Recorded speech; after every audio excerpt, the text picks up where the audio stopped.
El mensaje de hoy se titula Del tabernáculo de Moisés al templo viviente.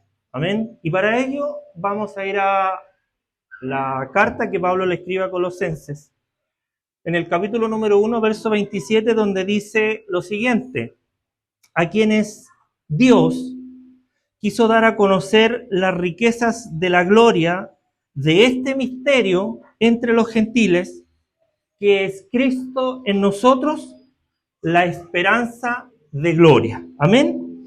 Eso es lo que nosotros hoy día vamos a comunicar de parte de Dios, porque este mensaje viene de Dios para nuestras vidas.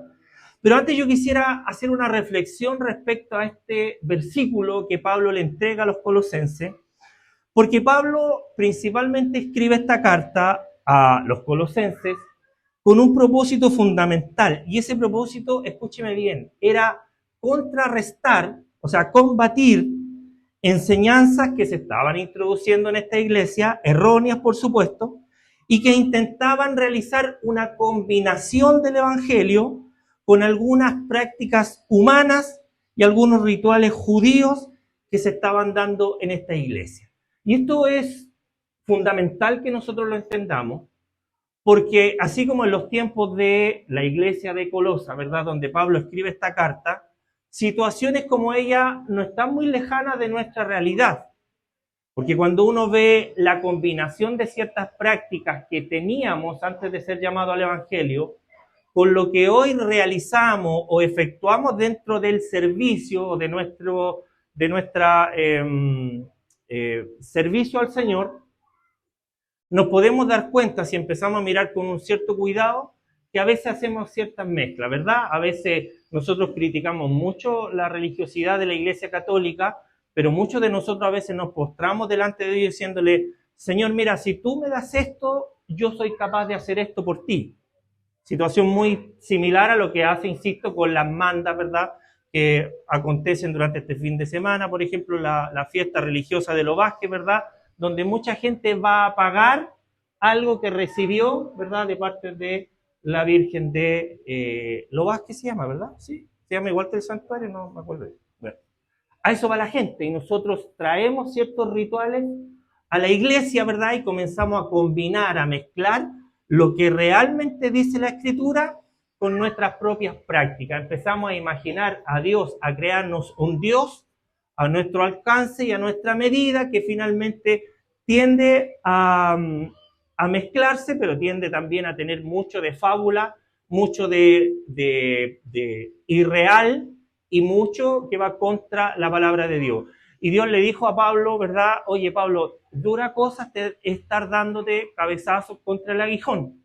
Y nosotros a veces descuidamos esto y dejamos que estas prácticas humanas o rituales antiguos, ¿verdad? Mucho antes de llegar al evangelio acudían a los machis, acudían al tarot, acudían a ciertas expresiones, ¿verdad?, para poder suplir las necesidades, y también intentan a veces traerlo al evangelio. Nos encontramos hoy día con iglesias donde se opera gente delante, o sea, me estoy refiriendo a cosas que no son reales, pero ciertas operaciones, no sé cómo denominarlo, no son espirituales, pero ciertas cosas que creen que Dios está mandando, ¿verdad? Cosas que en la Biblia no aparecen, ¿verdad? Y tenemos iglesias donde traen a la gente adelante, la acuestan, como que le hacen ciertas cirugías, ciertas cosas, o tenemos otras iglesias donde llevan a la gente adelante y la botan, ¿verdad? O otras religiones donde le hacen alguna limpia a las personas, rituales que teníamos en el mundo y que tratamos de traerlo y mezclarlos con el evangelio. ¿Es verdad o no? ¿Sí? Eso ocurre hoy día. Y Pablo se encarga en esta carta de decirle a los colosenses: oye, cuidado con estas prácticas, porque estas prácticas son peligrosas, porque comienzan ¿a qué? A acomodar a Dios a nuestro antojo, cuando somos nosotros los que nos tenemos que acomodar a Él. ¿Amén? ¿Sí o no? ¿Usted cree que somos nosotros los que nos acomodamos a Él, o Él tiene que acomodarse a mí? Somos nosotros los que nos acomodamos a Él. ¿Amén? ¿Verdad? ¿Sí? ¿Amén? Bueno, Pablo revela en este versículo que nosotros leímos Un misterio que estaba oculto durante siglos. Y aquí es importante que nosotros entendamos algo fundamental que leímos en este texto. Si me lo puedes dejar puesto, por favor, Isaías, me ayuda a Colosenses 1:27, que es el texto que teníamos de base. Porque aquí hay algo que se revela que nosotros a veces pasamos por alto, ¿ya? Y es un misterio que estaba oculto durante mucho tiempo y que Dios nos quiso revelar a nosotros. Colosenses 1:27. Entonces, estuvo oculto durante mucho tiempo, durante siglos, pero a Dios le plació revelarnos a nosotros. Porque Cristo no solamente está con nosotros, sino que Pablo nos viene a decir que Cristo está en nosotros. Usted va a decir, ¿y cuál es la diferencia que esté con o en? Hay mucha diferencia y se la voy a ir explicando a través del mensaje.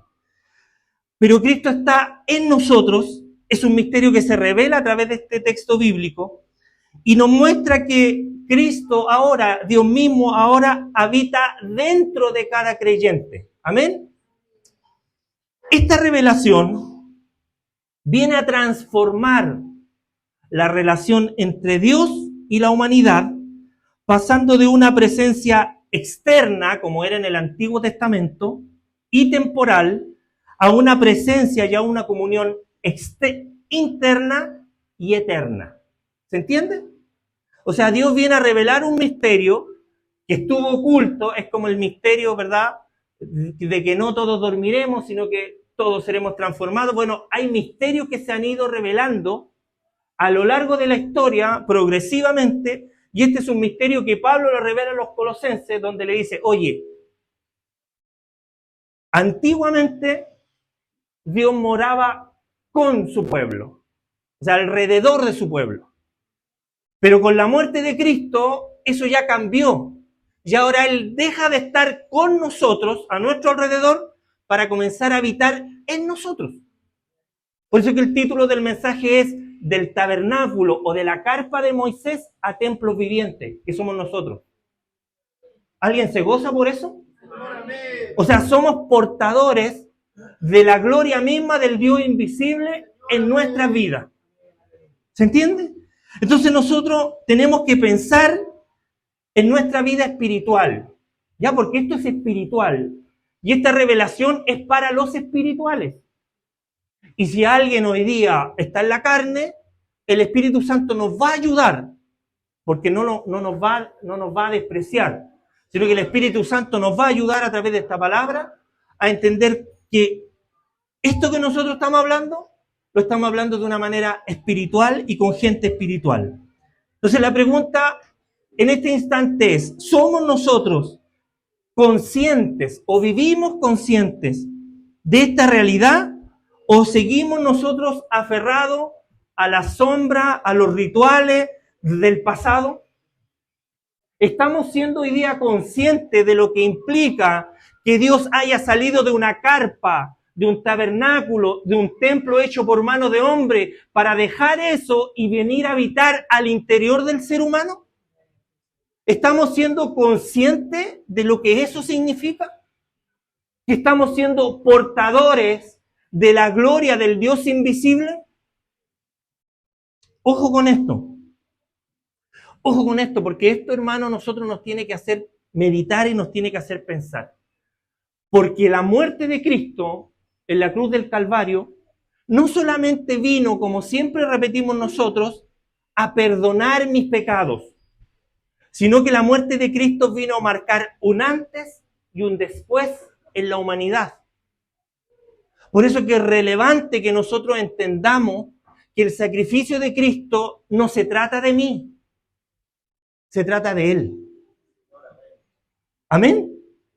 No soy yo, es Él. Lo que importa aquí no soy yo, lo que importa aquí es Él. Y cuando nosotros logremos entender esto, vamos a comenzar a entender que el antiguo pacto se termina, concluye con la muerte de Cristo en la cruz. Y la muerte de Cristo en la cruz no es solamente para perdonar mis pecados y para limpiarme. No es solo para salvarme. La muerte de Cristo en la cruz vino no solo a romper un velo para que nosotros hoy día pudiésemos ver lo que estaba en sombras en el antiguo pacto, sino para que nosotros pudiésemos entender que la muerte de Cristo marca un antes y un después en la humanidad. Amén. La muerte de Cristo fue tan poderosa que no solamente, que ya es muy potente que el velo se rasgue y que nosotros hoy día podamos entrar confiadamente al trono, cosa que antes no se podía hacer. No solamente el velo se rajó, y esto yo se lo dejo a los predicadores a ver si alguien se inspira más adelante y quiere hacer un mensaje. Pero cuando Cristo muere en la cruz, la Biblia dice en Mateo capítulo 27 que además de que el templo se rasgó, dice que el día se convirtió en noche. ¿Qué simboliza eso? Bueno, tarea para la casa. Dice además Mateo capítulo 27 del verso 51 en adelante, dice que las piedras se partieron por la mitad. Dice que la tierra completa tembló. Y sabe, hay algo que uno no se da cuenta y lo pasa por alto, pero dice que cuando Cristo murió en la cruz y resucitó, dice que muchos de los santos, de los muertos antiguos, volvieron a la vida. ¿Me entiende lo que le estoy diciendo? O sea, Cristo muere y los que habían muerto antes, los santos, resucitan y se presentan a sus familiares. O sea, ¿se da cuenta el poder transformador de Cristo y lo que Él hace en la cruz del Calvario? No es solo perdonarlo a usted y perdonarme a mí, sino que decirle a la humanidad que la muerte y la resurrección de Cristo tiene poder para levantar de los muertos al más vil de los pecadores. O sea, esto es potente, hermano. O sea, Cristo muere y los muertos de la antigüedad comienzan a revivir y a salir de los sepulcros, hermano. O sea, esto tiene que impactar a alguien. Mateo capítulo 27, por favor, léalo en su casa. O sea, para agarrar una piedra de afuera y partirla necesitamos un cincel, necesitamos un martillo, necesitamos fuerza. Y resulta que solo la muerte de Cristo comienza a romper las piedras que estaban en ese lugar y comienzan a partirse por la mitad. Entonces, ¿hay algo imposible para Dios en la vida de un pecador, por más duro que sea? No, Señor. Pero nosotros hoy día no hemos sido todavía, porque lo vamos a hacer, pero no hemos sido todavía capaces de sacar ese velo de nuestros ojos espirituales para dejar de ver en sombra y comenzar a ver con claridad de que esto no se trata de mí, sino que se trata de Él. ¿Cuánto le dan gloria a Él?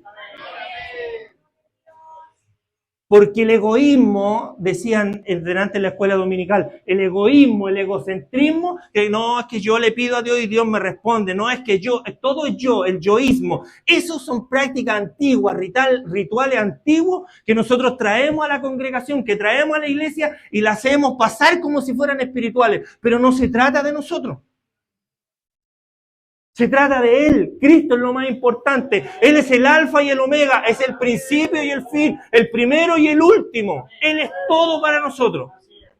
Pero nosotros tratamos de tergiversar eso y llevarlo a mi cancha, a mi lado de la cancha donde más me conviene, ¿verdad? Como si Él necesitara algo de mí. Entonces vamos entendiendo y vamos dándole el lugar que le corresponde, porque Él decidió salir de una humilde carpa para venir a morar en estos vasos de barro. No fue usted, fue Él el que lo decidió. Y ahí es donde tenemos que pensar y estudiar, porque a veces nosotros decimos, no, si el centro de la Biblia es la salvación del hombre.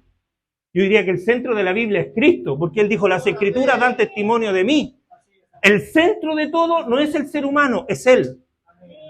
Y cuando nosotros le damos a Él el lugar que corresponde, que se merece, Él puede comenzar a trabajar y transformar la vida del más vil de los pecadores. ¿Se comprende? Entonces lo que Dios hoy día quiere es sacarnos de esta sombra donde estaban los antiguos y traernos a la luz admirable, como dice Pedro. ¿Verdad? Fuimos llamados ¿de dónde? De las tinieblas a la luz. Lo que antes veíamos en sombra, hoy día tenemos que verlo con claridad. Porque para eso está Cristo en nosotros, la esperanza de gloria. Entonces, en la antigüedad, antes de la muerte de Cristo, que es más importante que el perdón de mis pecados, antes de la muerte de Cristo, la presencia de Dios en el antiguo pacto, ¿sabe lo que hacía? En el Antiguo Testamento, en los tiempos antes de Cristo, la presencia de Dios estaba muy restringida. ¿Cierto? Usted lo sabe eso, los que estudiaron teología acá lo saben. La presencia de Dios en el antiguo pacto, en el Antiguo Testamento, antes de la muerte de Cristo, era una presencia absolutamente restringida a lugares y también en las personas. Era temporal.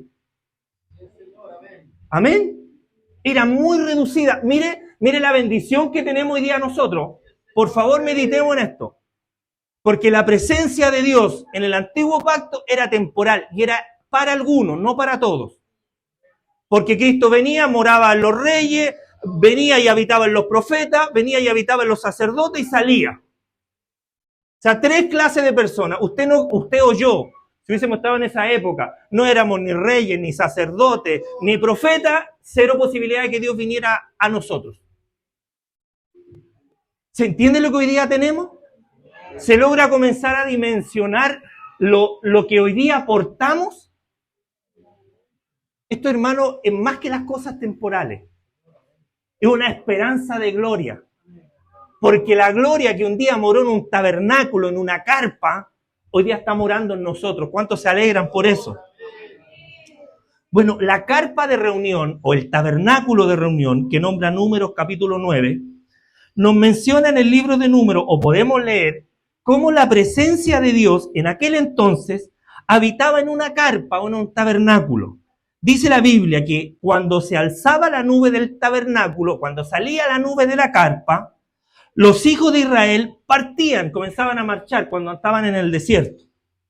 Y en el lugar donde la nube se paraba, ¿qué es lo que hacían ellos? Dice la Biblia que allí acampaban los hijos de Israel. Números capítulo 9, verso 17. Eso es lo que dice, ¿se entiende? O sea, la nube se movía, partía el pueblo de Israel siguiendo la nube, que era la presencia de Dios. La presencia divina, hermano, entonces guiaba y habitaba en una carpa en el centro de un campamento, que era el campamento de los israelitas. Ojo que la Biblia no lo menciona, pero muchos creen que desde Egipto salieron alrededor de 3 millones de personas. O sea, estamos hablando de que en medio de esos millares de personas habitaba una carpa donde estaba la presencia del Señor. ¿Se entiende, verdad? Ok. Sin embargo, porque esto fue temporal, la presencia de Dios en una carpa habitando en medio del campamento, la nube salía, avanzaba para que el pueblo de Israel avanzara, se detenía y el pueblo de Israel automáticamente se colocaba con sus carpas, así como van a hacer ustedes en el campamento, alrededor del tabernáculo. O sea que la presencia de Dios estaba en medio de su pueblo. ¿Amén? Sin embargo, cuando Israel pecó gravemente, la presencia de Dios salió del campamento. Porque Dios no tiene comunión con el pecado. Eso lo tenemos claro, ¿cierto? Y también tampoco tiene comunión con nuestros rituales. O sea, si nosotros venimos a este lugar a congregarnos, nos venimos para que Dios nos dé algo. Porque lo que Dios tenía que darnos ya nos lo dio, que es su Hijo. Ya entonces la presencia de Dios salió del campamento. Dice la Biblia, Moisés tomó el tabernáculo y lo levantó y lo llevó lejos del medio del campamento, fuera del campamento, y lo llamó el tabernáculo de reunión. Y cualquiera que buscaba a Jehová salía al tabernáculo de reunión que estaba fuera del campamento. Lo dice Éxodo capítulo 33, verso 7. Entonces, esta separación mostró la ruptura de Dios y su pueblo debido al pecado. Se vuelve a repetir la historia del huerto del Edén. Dios quiere morar con sus hijos, quiere morar con su creación falla y Dios se aleja. La creación peca, destruye de cierta manera el diseño original, Dios se aparta. Dios le vuelve a dar una oportunidad cuando saca al pueblo de la esclavitud de Egipto, lo lleva por el desierto, quiere morar en medio de ellos y ¿qué es lo que hace el pueblo nuevamente? Falla. Y al fallar gravemente, ¿verdad? A raíz del pecado, como él no tiene comunión con el pecado, lo que hace Dios es retroceder. Por eso la Biblia nos dice en el Nuevo Testamento, ojo, no contristéis al Espíritu Santo. ¿Están aquí, cierto? Pues, me van a perdonar, pero en la semana me di un golpe gravísimo en la cabeza, tengo puntos en mi cabeza y hoy día ando malo para discernir, así que le estoy dando más. Así que me perdona, ¿verdad? Dios, hermano, ya no estaba en el centro del campamento, donde siempre tiene que estar la presencia de Dios, en el centro. A raíz de esto ya no estaba en el centro del campamento. Entonces la pregunta es, ¿acaso nosotros, hermanos, estamos haciendo lo mismo en nuestra vida, relegando a Dios, a la presencia de Dios, a un lugar periférico? Es una respuesta válida hoy día que tenemos que hacernos todos nosotros. ¿Dónde está hoy día ubicada la presencia de Dios en nuestras vidas? ¿Estamos haciendo lo mismo que hizo el pueblo de Israel al pecar gravemente y al hacer que la presencia de Dios se aparte? No deberíamos, porque ellos veían por sombras. Hoy día nosotros estamos viendo claramente. Existían entonces, para que avancemos con el mensaje, en el antiguo pacto existían entonces manifestaciones temporales de la gloria de Dios. No era algo permanente, era algo temporal, esporádico. Recordemos, por favor, que cuando se cierra el canon del Antiguo Testamento, entre Malaquías y Mateo existen más de 400 años donde Dios guardó 400 años, hermano. Y nosotros decimos, no, si Dios me habló en la mañana, me dijo que estaba tan lindo, tan hermoso, y después en la tarde me volvió a hablar y en la noche me mostró un sueño. Yo digo, rituales. ¿Acaso Dios no puede hablar? Sí, Dios puede hablar a través de sueños. Yo no voy a limitar a Dios. ¿Quién soy yo? Pero Hebreos capítulo 1 dice claramente que Dios, en otro tiempo, habiendo hablado a nuestros padres por los profetas, hoy día le dio gana y le plació venirnos a hablar a todos nosotros por él. ¿Algún lector de la Biblia por acá? ¿Nos viene a hablar por él? Hijo. Dice que Dios en otro tiempo, se está refiriendo al antiguo pacto, en otro tiempo, Hebreo 1:1, ¿no? Habiendo hablado, y mire, habló de muchas maneras. Habló por los profetas, habló por el fuego, habló por la nube, habló por la sequía, habló por el hacha que flotaba, habló de muchas maneras nuestros padres por los profetas. ¿Y qué es lo que dice el verso siguiente? Dice que en estos postreros días, lo que estamos viviendo nosotros, Él nos viene a hablar ¿por quién? Por el Hijo. ¿Por qué no habla por el Hijo? Porque al Hijo lo constituyó heredero de todo y por quien asimismo hizo el universo. Y ese Hijo hoy día mora en ti. ¿Alguien se goza por eso? Entonces la gloria de Dios en el Antiguo Testamento se revelaba de forma momentánea, limitada, y como le dije en delante, en profetas, reyes y sacerdotes. Tenemos ejemplos como los de Moisés, Gedeón y David, donde en Éxodo se nos dice que Moisés descendió del monte y dice que su rostro resplandecía por el brillo de la presencia de Dios, pero ese brillo se fue desvaneciendo, porque la presencia era temporal. Tenemos a Gedeón en el libro de los jueces, donde el Espíritu de Jehová vino sobre Gedeón, pero automáticamente salió de la vida de Gedeón. ¿Se entiende? Era temporal. Tenemos a David, donde en 1 Samuel capítulo 16 se nos dice que el Espíritu de Dios se apartó de Saúl y vino a morar en la persona de David. O sea, el Espíritu de Dios moraba temporalmente donde él quería, donde él necesitaba. ¿Se entiende, verdad? Por eso es que cuando nosotros hablamos del antiguo pacto y traemos la historia del antiguo pacto al nuevo pacto, sin pasarlas por el sedazo de Cristo, sin lograr ver a Cristo obrando en el Antiguo Testamento, nosotros no estamos siendo conscientes de lo que hoy día aportamos. Y lo que Dios quiere es que nosotros seamos conscientes de lo que hoy día estamos portando en nuestras vidas, que es la presencia misma de su Hijo, a quien constituyó heredero de todas las cosas, a quien tomó todas las cosas, por quien constituyó el universo, se la entrega a su Hijo y decide voluntariamente decir, quiero morar en mi Hijo. O sea, estamos portando algo poderoso. Esto no se trata de usted, no se trata de mí, se trata de Él. Entendamos, hermano, esto. Hebreos capítulo 10, verso 1, dice, hablando del antiguo pacto, que la ley, teniendo la sombra de los bienes venideros, no la imagen misma de las cosas. ¿Por qué? Porque esa imagen misma de las cosas son las que hoy nosotros podemos ver. Pero la ley tenía sombra de lo que había de venir. Y eso que había de venir no era nada más ni nada menos que su Hijo Jesucristo. ¿Se entiende? Los antiguos vieron por sombra. Los antiguos no lograban entender porque la revelación era paulatina, fue progresiva, fue momentánea. Trataba de mostrar lo que había de venir. Y hoy nosotros podemos ver claramente y tenemos que gozarnos por eso. Porque hoy Dios escogió a lo que el mundo había despreciado, a lo que el mundo no consideró, a lo que el mundo dijo, esto no sirve para nada. Dios decidió tomar a eso y revelarle su gloria, revelarle a su Hijo, revelarle la esperanza de gloria que es Cristo en nosotros. Alguien se tiene que alegrar por eso, porque todas las cosas están en Cristo y ese Cristo hoy día mora en nosotros. Entonces las experiencias del Antiguo Testamento, hermano, solo apuntaban hacia una realidad, a una realidad mayor, por supuesto.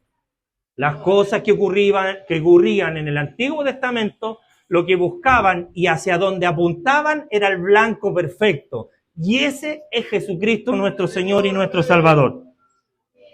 Si no se revela Cristo, el Antiguo Testamento sigue siendo un velo que todavía no se ha roto. Y vamos a seguir viendo sombras. No vamos a poder reconocer a Cristo en él, en el Antiguo Testamento. Entonces, hermano, ¿qué vamos a hacer ahora si no logramos ver a la persona de Jesucristo obrando desde el principio de los siglos? Porque en el huerto del Edén ya se nombraba a Cristo mismo. ¿Te recuerdan los árboles? En el huerto del Edén estaba el árbol del bien y del mal, donde fue a comer Eva. Pero también había un árbol en el huerto. El árbol de la vida. Esa vida es Jesucristo. Y nosotros somos portadores de esa vida. Alguien se tiene que alegrar por eso. Entonces, ¿qué hacemos si seguimos viendo sombras? Como las que vi yo cuando me golpeé la cabeza. ¿Qué hacemos? Vamos a seguir, si no cambiamos eso, nosotros vamos a seguir contando historias del Antiguo Testamento como si Cristo nunca hubiese muerto y resucitado.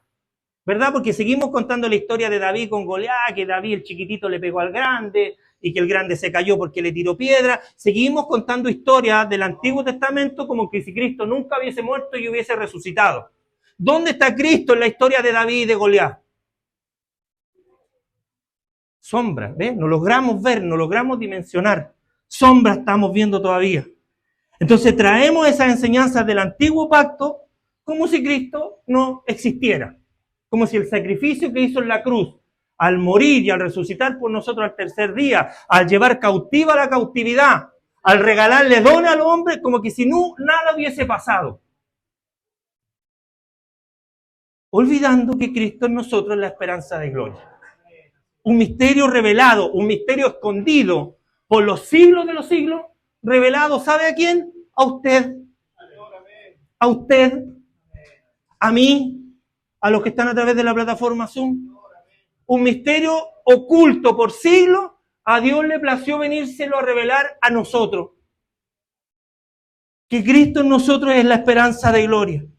Pero nosotros caminamos como si Cristo nunca hubiese muerto y nunca hubiese resucitado. Déjeme decirle, por ejemplo, ¿a qué me refiero con esta enseñanza que todavía nosotros seguimos trayendo? Que cuando Dios le dio a Moisés el día de reposo, yo me pregunto, ¿dónde está Cristo ahí? Bueno, cuando Dios le dio a Moisés el día de reposo, eso era solo una sombra del verdadero reposo. ¿Se entiende? ¿Por qué entonces los israelitas guardaban el día de reposo? Porque era una sombra, no alcanzaban a dimensionar, tenían el velo en sus ojos y no alcanzaban a dimensionar que esa era una sombra, una figura de la sustancia que vendría posteriormente, que es Cristo en nosotros, esperanza de gloria. El pueblo de Israel nunca tuvo descanso hasta que vino el verdadero reposo, que es Cristo. ¿Quién es la sustancia, el todo, verdad? ¿Quién es la sustancia del reposo? Él es el verdadero reposo. Él es el día de reposo. Por eso es que Él dijo, vengan a mí todos los que están cargados y trabajados, que yo... Bueno, ¿cuál es el verdadero reposo entonces? ¿Un día o es Cristo? Es Cristo. El verdadero reposo es Cristo. No es un día en particular. Los israelitas nunca lo pudieron ver porque tenían velados sus ojos. Y a Dios le plació revelárselo a usted y revelármelo a mí, para que nosotros no sigamos viviendo en sombras. Cristo trajo el verdadero reposo. Déjeme darle otro ejemplo de lo que en el antiguo pacto no se alcanzaron a dar cuenta. En el libro de Números, en el capítulo 6, aparece una oración sacerdotal que todos nosotros conocemos, que es del antiguo pacto, que decía, Jehová te bendiga y te guarde. Y nosotros la cantamos también, por eso que la conocemos todos. El Señor te bendiga y te guarde. ¿Qué más dice? Y haga su rostro resplandecer. ¿Cierto? Bueno, Efesios 1:3 dice, bendito sea el Dios y Padre de nuestro Señor Jesucristo, que nos bendijo, no nos va a bendecir, nos bendijo, ya lo hizo. La oración sacerdotal estaba buscando algo que estaba por venir. El Señor te bendiga, algo futuro, algo que va a venir. El Señor te guarde más adelante, te cuide. Y Efesios 1:3 Pablo dice que en nuestro Señor Jesucristo nos bendijo con toda bendición espiritual en los lugares celestiales en Cristo. O sea, cuando yo estoy esperando y le digo a un hermano, Dios te bendiga, yo no estoy entendiendo que ese hermano ya es bendito. Porque Dios lo bendijo, porque Cristo mora en él y en ella. Alguien tiene que alegrarse por esto, por hermano. Él ya nos bendijo con algunas cosas, con todas las cosas, en los lugares celestiales en Cristo. Por eso es que en Cristo es tan importante. Porque Él está en nosotros, no con nosotros. Por eso tenemos que erradicar ciertas prácticas. El Señor está aquí, se está paseando. No, Él no se pasea, Él mora en nosotros. Entonces Cristo, hermano, Dios le plació tomar todas las cosas y bendecirnos a nosotros. ¿Desde qué momento? Desde el momento en que nosotros aceptamos el llamado, recibimos el llamado del Evangelio y aceptamos a Cristo en nuestra vida, ya somos benditos del Padre, porque Jesucristo nos bendijo con toda bendición espiritual en los lugares celestiales en Cristo. O sea, el que tiene a Cristo, lo tiene todo. Y no tiene falta de ningún bien. Es que yo no tengo trabajo, hermano. Usted está equivocado en lo que está diciendo. Si usted tiene a Cristo, usted lo tiene todo.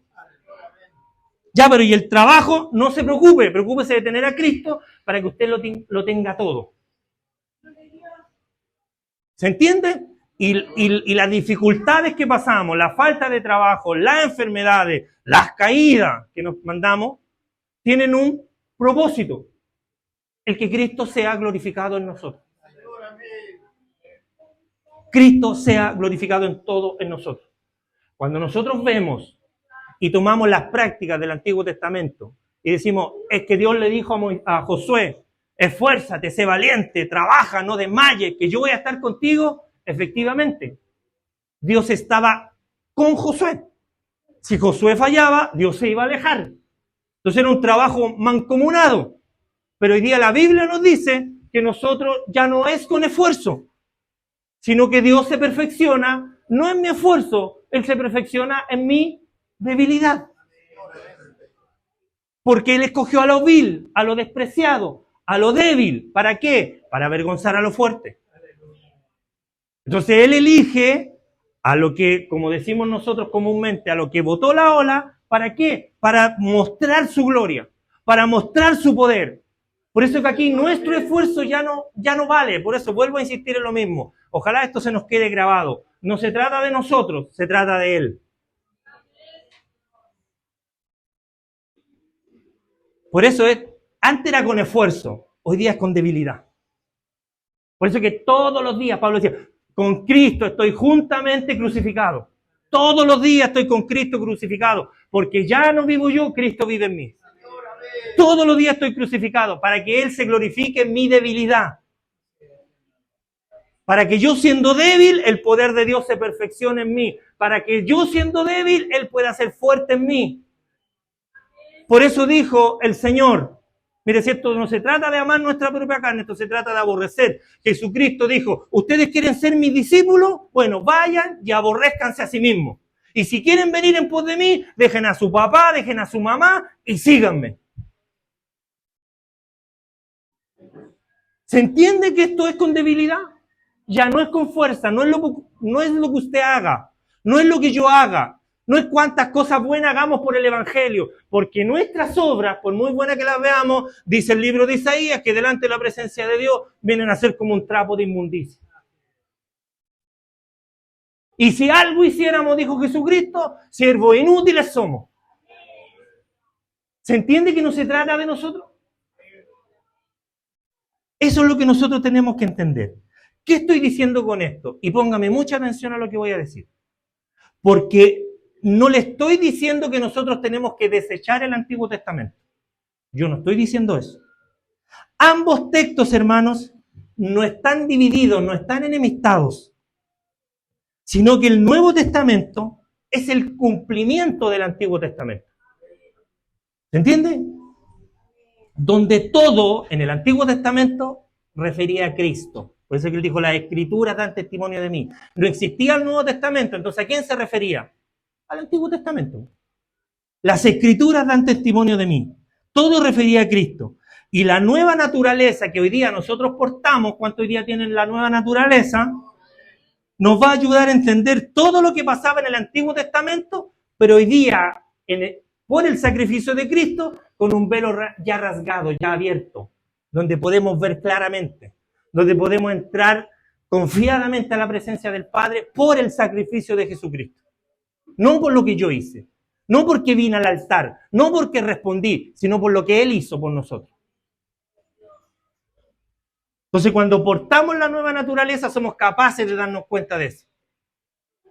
Hermano, nosotros tenemos que darnos cuenta que lo que ocurrió en la cruz vino a completar, vino a darle término a lo que se estableció en el Antiguo Testamento. Por eso que cuando Cristo muere, dice consumado es. Ya no tiene nada más que hacer. Ya está todo hecho. O sea, viene de aquí en adelante, después de la muerte de Cristo, viene una plenitud, o sea, algo completo, algo que no necesita nada, donde no hay vacío, donde estamos plenos, porque el que está en Cristo es pleno. ¿Cuántos dicen amén? Entonces esa plenitud está en el Nuevo Testamento.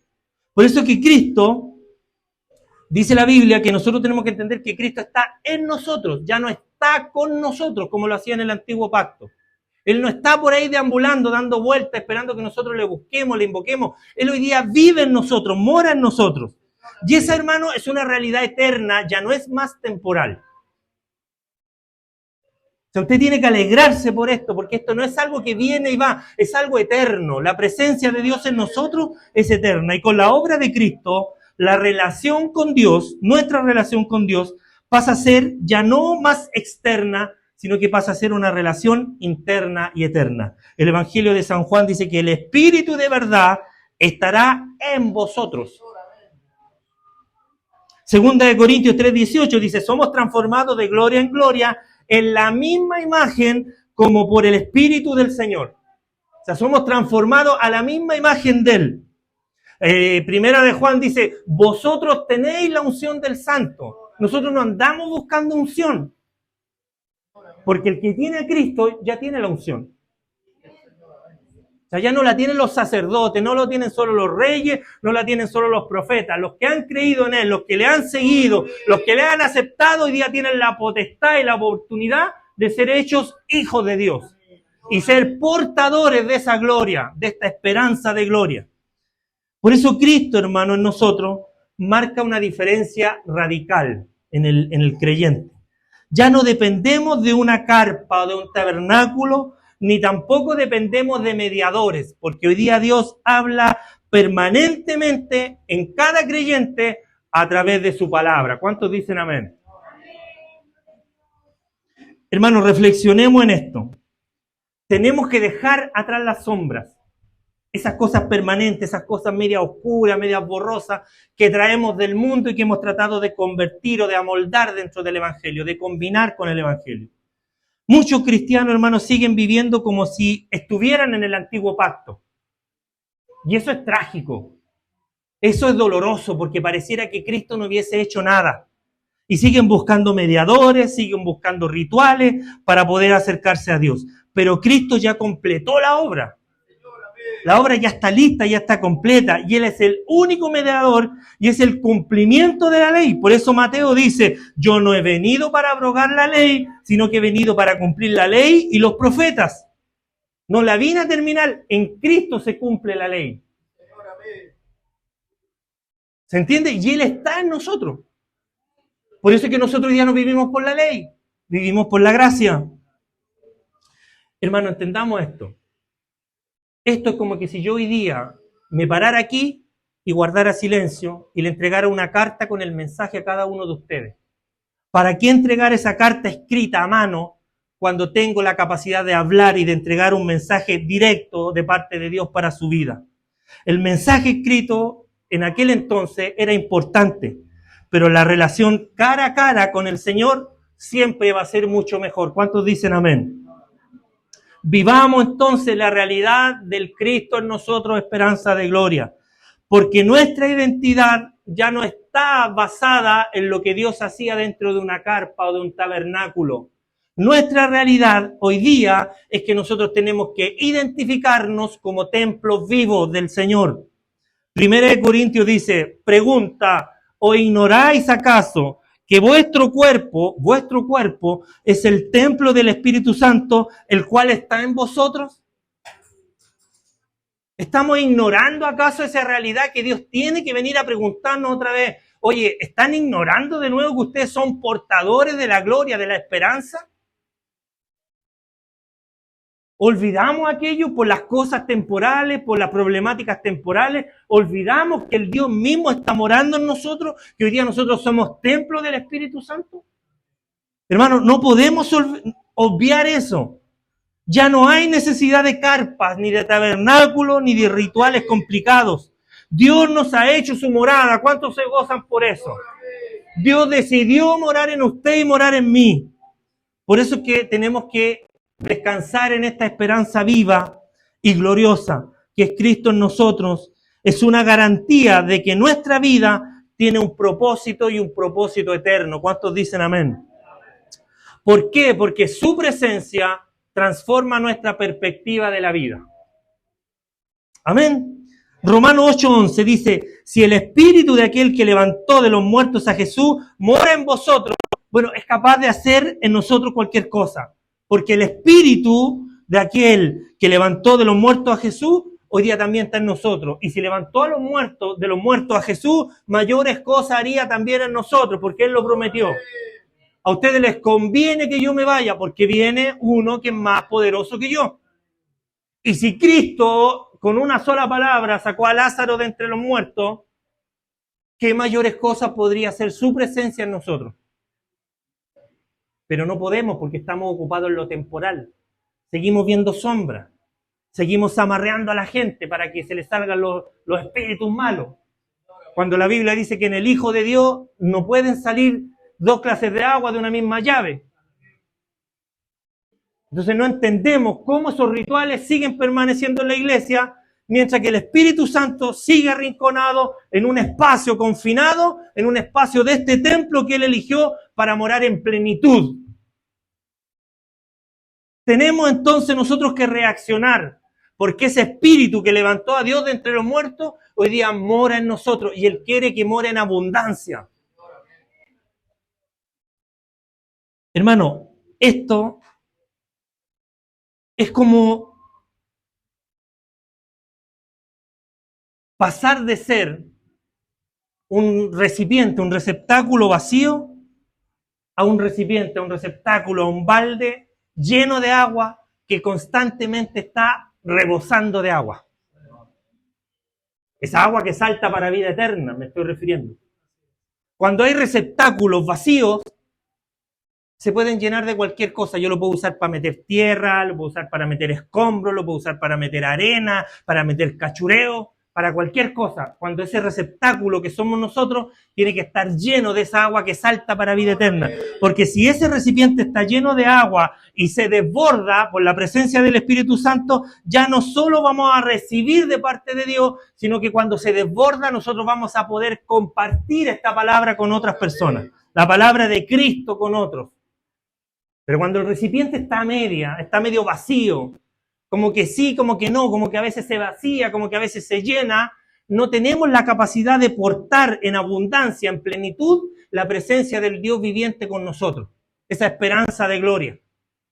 Entonces tenemos que clamar, tenemos que mirar el blanco perfecto, para que ese velo se corra definitivamente de nuestra vida, para que la presencia de Dios abunde en nosotros, porque ya no es un misterio, ya fue revelado que esa presencia de Cristo en nosotros, la esperanza de gloria, abunde, ese balde se llene, esa agua salte y podamos compartir con otros lo que Cristo significa en nosotros.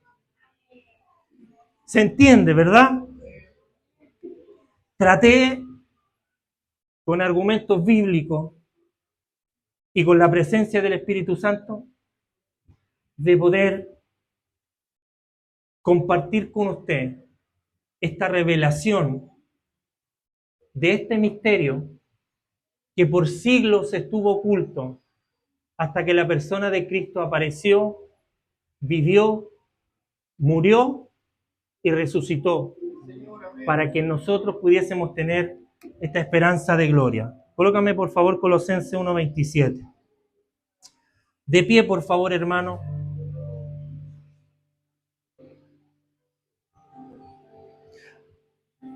Porque finalizando este mensaje yo quiero invitarlo a que reflexionemos juntos.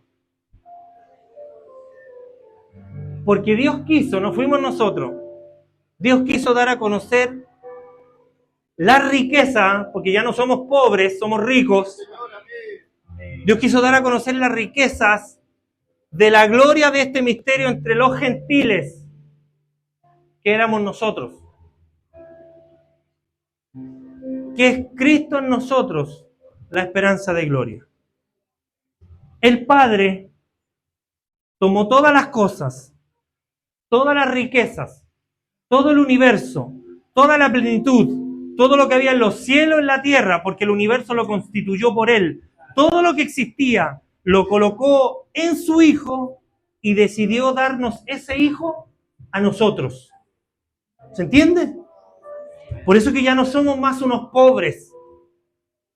Somos ricos porque Él habita en nosotros.